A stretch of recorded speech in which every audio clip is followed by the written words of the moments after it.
Bonjour chers frères et sœurs, je vous salue, vous qui aimez l'histoire et qui chérissez la vérité historique.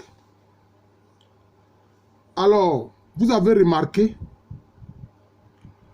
qu'aux Amériques, les esclaves noirs et leurs descendants semblaient être friands de musique.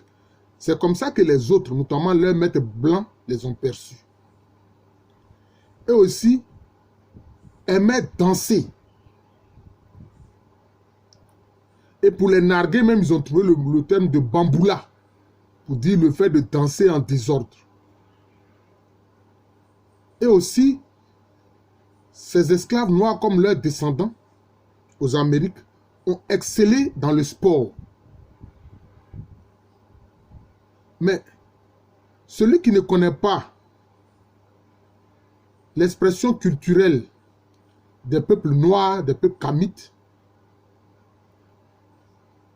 va dire cela, va parler de bamboula. Va dire que c'est parce que ces noirs-là sont paresseux, alors que c'est eux qu'on a utilisés pour faire les travaux. C'est pour ça qu'ils aiment la musique. Mais il faut que j'explique cela. Le fait de la musique, et je peux dire de sa conséquence, la danse, ça vient d'où? C'est une expression culturelle des peuples noirs que les esclaves noirs ont perpétuée dans les Amériques, un peu partout. Ils ont créé toutes sortes de musiques. Je n'ai pas besoin de les citer. Que ce soit dans les colonies des anglo-saxons, que ce soit dans les colonies des Portugais comme au Brésil, que ce soit dans les colonies des Français comme dans les îles, etc., de la Caraïbe. Vous voyez? Reggae ici, Negro Spiritual là, hein? Salsa là-bas, hein? Etc. Donc les musiques là, vous les connaissez. Je n'ai pas besoin de les citer. Mais ça vient d'où? C'est parce que la musique faite par les Noirs est d'abord une musique sacrée. Pourquoi je dis ça? Parce qu'elle est faite pour honorer les ancêtres. Et quand je parle des ancêtres, il s'agit de ceux qui ont eu une vie que la communauté estime être une vie exemplaire. Donc ils sont comme des êtres saints, des êtres angélisés. Les ancêtres angélisés. Vous comprenez? Et un peu partout en Afrique, pour honorer les ancêtres, pour toujours dire leur proximité vis-à-vis de leurs descendants, les vivants, on dansait en l'honneur des ancêtres. Vous voyez?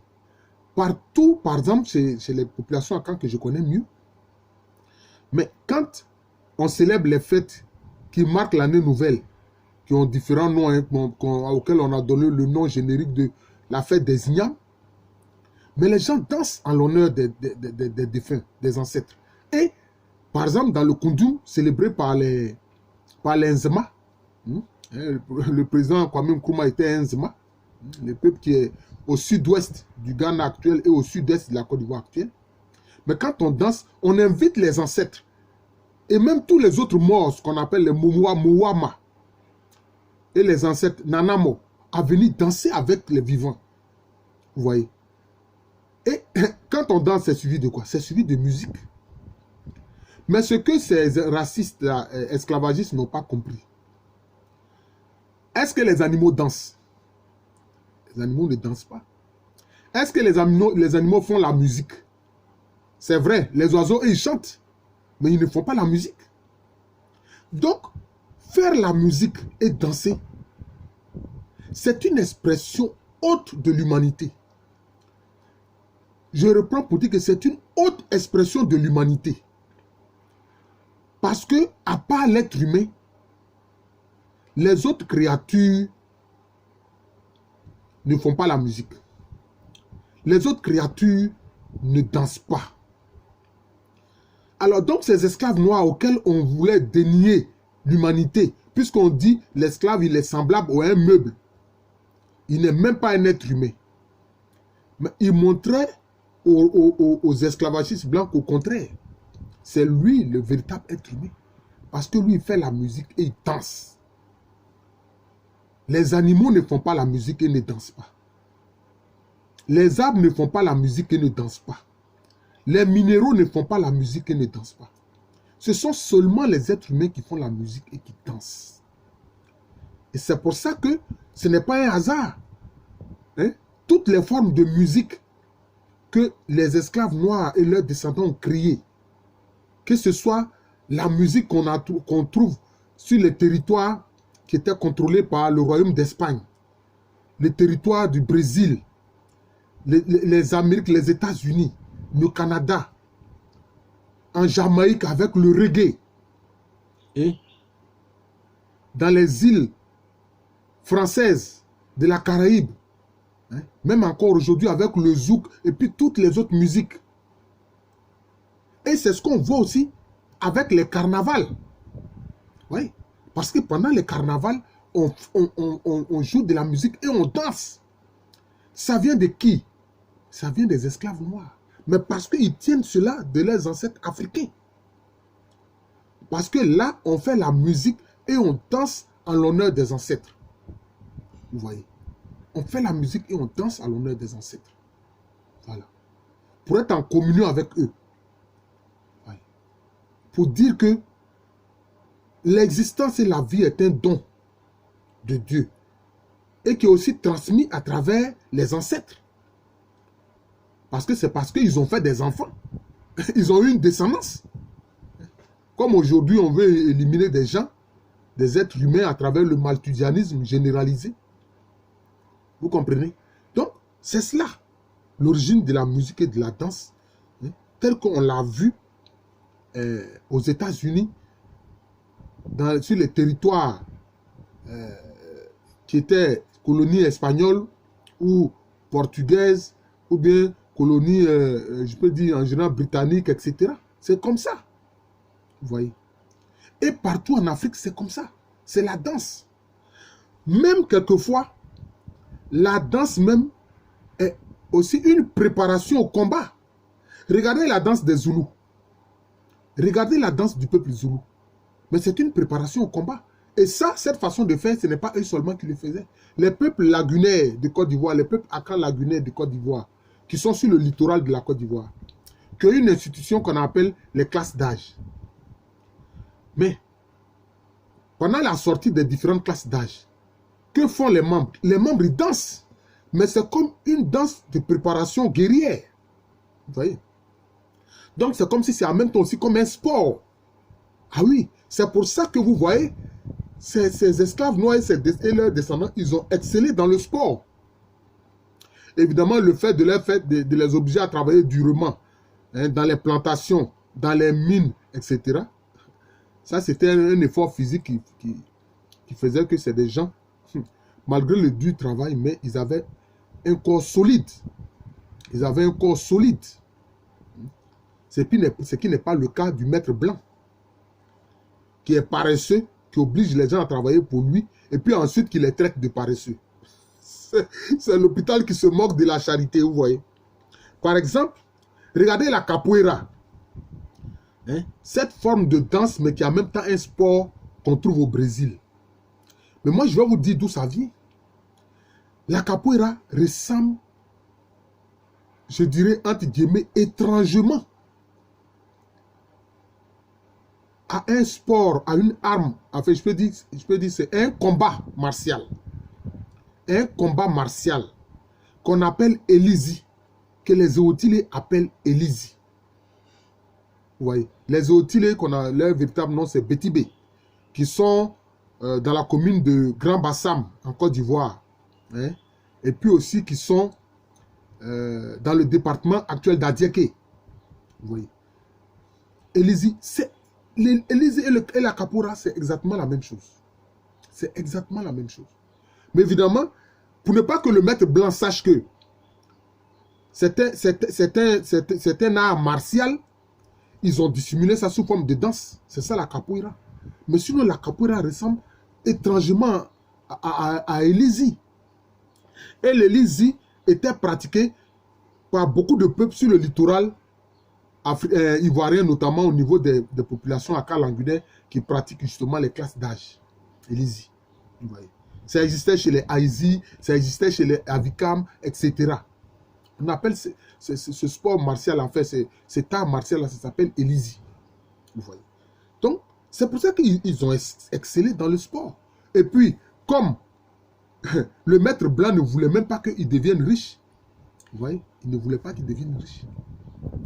Mais, après la fin de l'esclavage, mais vous avez vu que beaucoup de descendants d'esclaves noirs aux Amériques se sont enrichis grâce à la musique, se sont enrichis grâce à la danse, se sont enrichis grâce au sport. Vous voyez? Vous voyez? Donc, c'est cela. Parce que vous connaissez l'histoire de Black Wall Street. Dans l'état d'Oklahoma, quand les gens ont voulu, les Noirs se sont organisés, les descendants d'esclaves noirs se sont organisés pour être économiquement puissants.